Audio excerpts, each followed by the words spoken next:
자, 신약성경 183페이지 요한복음 20장의 말씀 볼 차례입니다. 요한복음 20장 11절에서 18절까지의 말씀입니다. 요한복음 20장 11절에서 18절까지의 말씀. 자, 우리 같이 하나님의 말씀을 읽어가도록 하겠습니다. 시작. 마리아는 무덤 밖에 서서 울고 있더니 울면서 구부려 무덤 안을 들여다보니 흰옷 입은 두 천사가 예수의 휘체 누였던 곳에 하나는 머리편에 하나는 발편에 앉았더라. 천사들이 이르되 여자여 어찌하여 우느냐. 이르되 사람들이 내 주님을 옮겨다가 어디 두었는지 내가 알지 못함이니이다.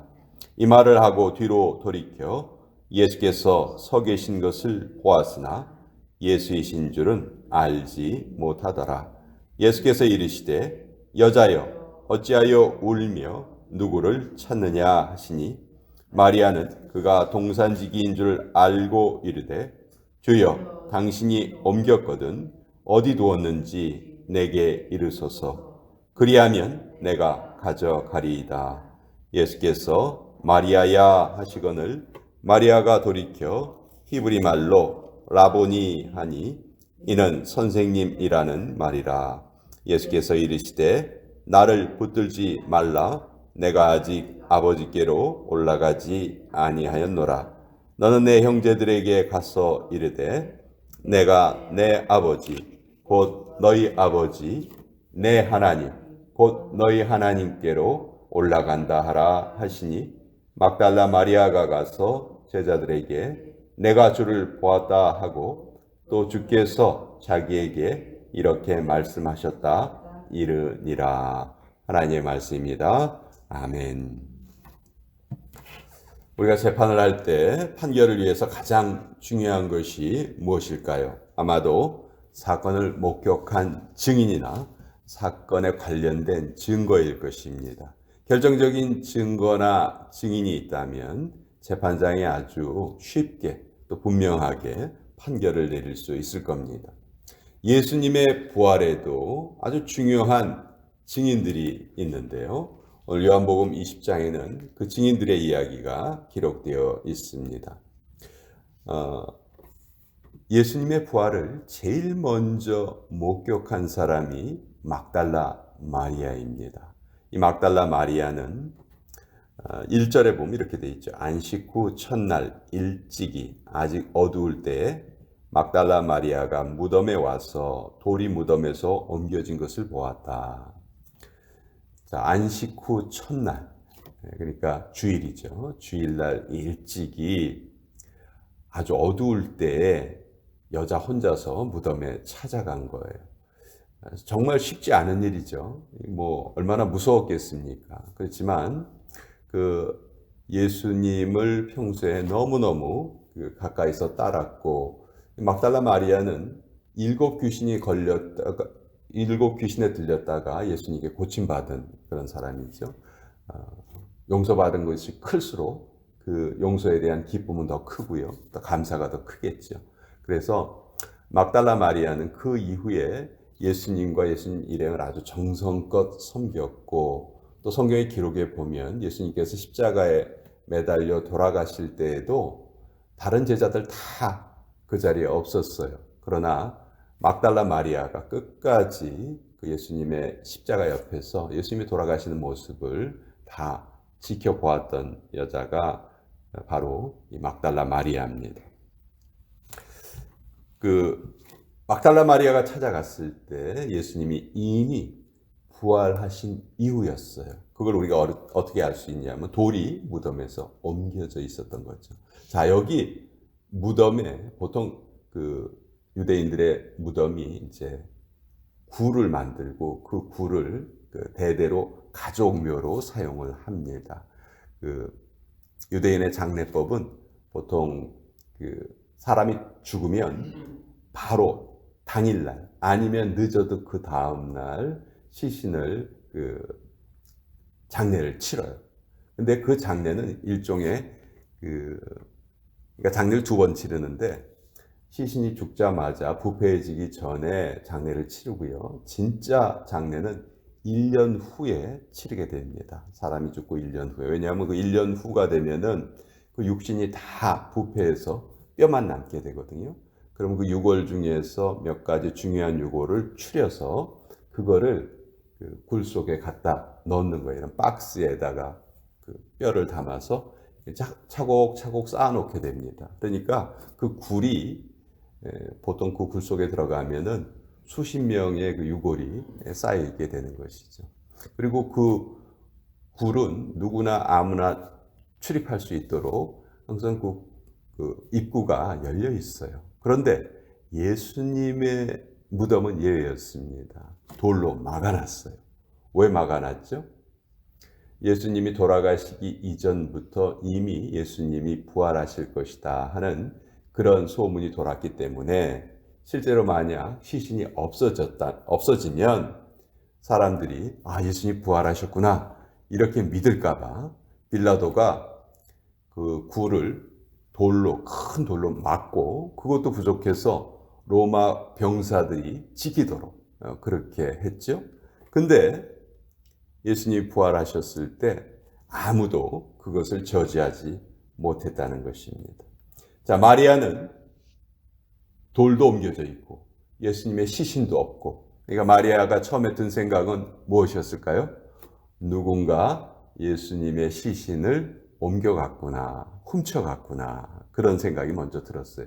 그러니까 참 안타까운 게 예수님을 가장 옆에서 따랐던 마리아, 또 예수님의 제자들도 예수님이 부활하실 거라고 그렇게 여러 번 말씀을 하셨는데 그것을 믿질 못했던 거죠.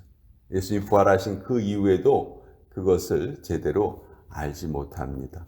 만약 예수님이 시신이 없다는 것을 처음에 발견을 했을 때 예수님께서 말씀하신 대로 다시 살아나셨구나 이렇게 생각을 해야 되는데 우리의 상식으로는 그것이 허용되지 않는 거죠.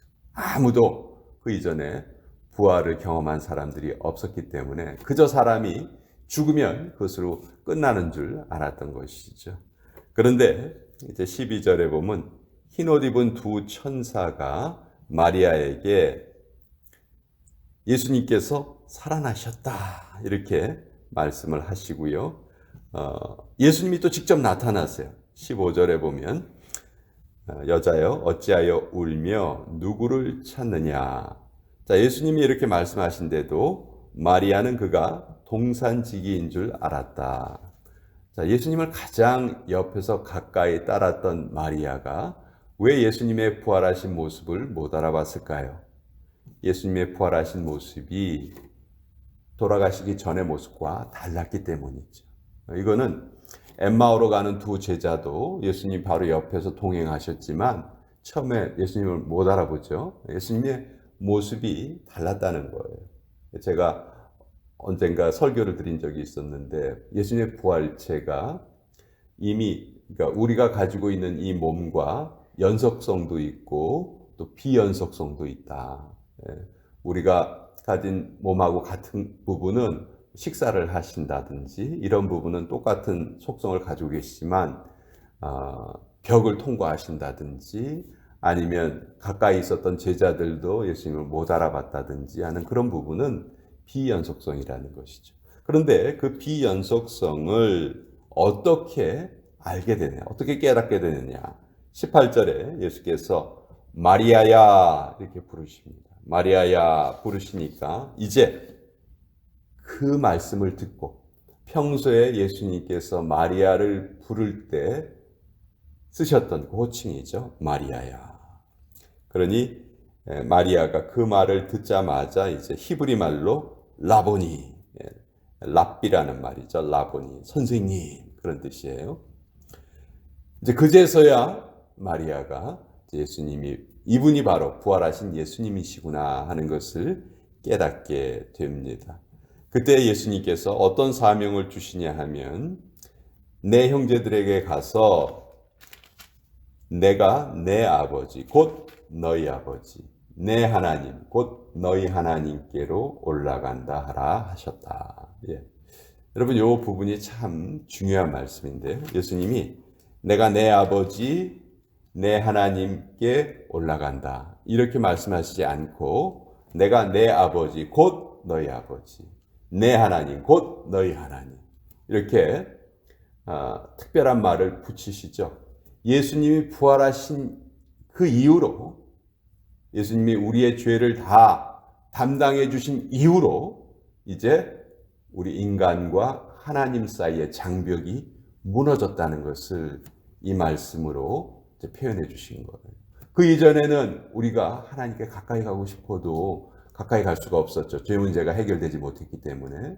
그러나 이제 예수님께서 그 죄 문제를 다 해결해 주셨기 때문에 우리가 자유롭게 아무런 제약이 없이 하나님께 나아갈 수 있다 하는 그 말씀을 내 아버지 곧 너희 아버지 내 하나님 곧 너희 하나님 이렇게 표현해 주신 거예요. 이것이 바로 부활의 가장 큰 은혜죠.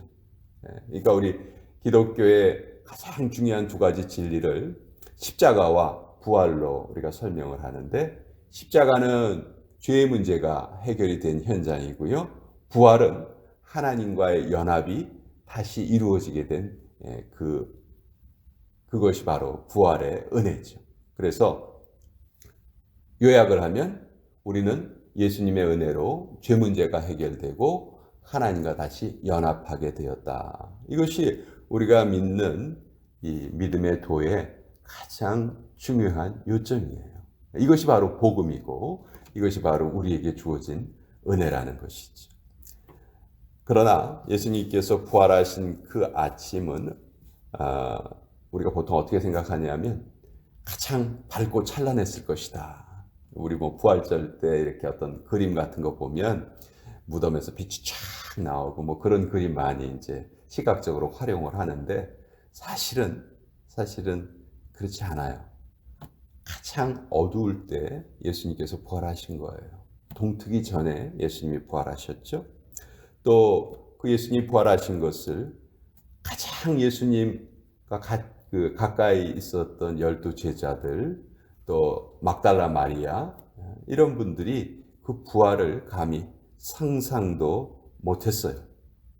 한마디로 부활신앙을 가지는 것이 결코 쉬운 일이 아니라는 거예요.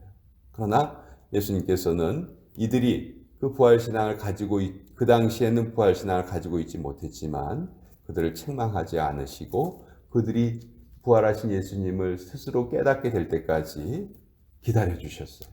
계속해서 그들에게 자기의 몸을 보여주셨고 성경에 보면 그 승천하시기 전에 제자들에게 아주 여러 번, 10번 이상 나타나셔서 자기 자신을 알려주십니다. 자, 이랬을 때 이제 요한복음의 기록 목적이 31절을 한번 보세요. 요한이 왜 이런 복음서를 기록했는가가 잘 나타나 있습니다. 31절 오직 이것을 기록함은 너희로 예수께서 하나님의 아들 그리스도이심을 믿게 하려 하며 또 너희로 믿고 그 이름을 힘입어 생명을 얻게 하려 함이니라. 요한이 이 복음서를 기록한 이유가 여기 딱 두 가지가 나와 있죠. 첫 번째는 예수님이 바로 메시아이시다. 그리스도이시다. 이것을 어떻게 하든지 믿게 하려고 내가 이 복음서를 기록을 했다. 또 두 번째는 믿은 자가 믿음에서 그치는 것이 아니고 생명을 새로운 생명을 얻게 합니다. 영원한 생명. 자, 우리가 보통 성경에서 말하는 영생을 어떻게 이해하냐면 끝없이 시간이 연장되는 것, 그것을 영생으로 생각을 하고요. 또 보통 영생은 죽음과 함께 시작된다 그렇게 생각해요. 그렇죠? 영생하면 죽지 않는 거니까 우리가 죽어도 죽지 않는 그런 영원한 시간이 시작이 된다. 그러니까 영생의 시발점을 보통 죽음에서 시작되는 것으로 착각하기 쉽습니다. 이건 저희가 우리 성도들이 꼭 고쳐야 될 오해 중에 하나입니다. 영생은요, 우리가 예수님을 믿는 그 순간에 시작되는 거예요. 우리가 죽은 후에 영생이 시작되는 것이 아니고 이미 우리는 영생을 살고 있는 것이죠. 요한복음 3장 36절에 보면 아들을 믿는 자에게는 영생이 있고 이렇게 분명히 말씀하고 계시거든요.